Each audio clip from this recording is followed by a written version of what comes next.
નમસ્તે.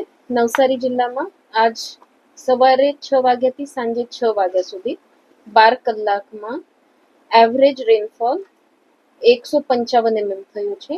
હાઈએસ્ટ ગણદેવીમાં 233 અને બાકીના તાલુકાઓમાં પણ ચીખલી 191, ખેરગામ 134, જલાલપુર 127, નવસારી 126 તથા વાંસદામાં 116 mm જેટલો કુલ વરસાદ નોંધાયો છે. નવસારી જિલ્લાની 3 નદીઓ હાલ કરંટ વરસાદના કારણે એફેક્ટેડ નથી અને ત્રણેય ભયજનક પાતળીથી નીચે છે. છતાં ઉપરવાસનો વરસાદ અને સ્થાનિક વરસાદથી બધા જ ઓફિસર હેડક્વાર્ટર પર રહે, નાગરિકોના સંપર્કમાં રહે એવી સૂચના બધાને અપાઈ ગઈ છે.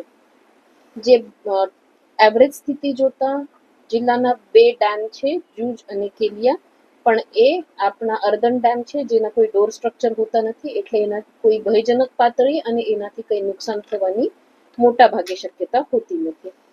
આજની સ્થિતિએ 3 આરએનબી સ્ટેટના અને 92 આરએનબી પંચાયતના રસ્તાઓ ઓવરટોપિંગના કારણે બંધ છે.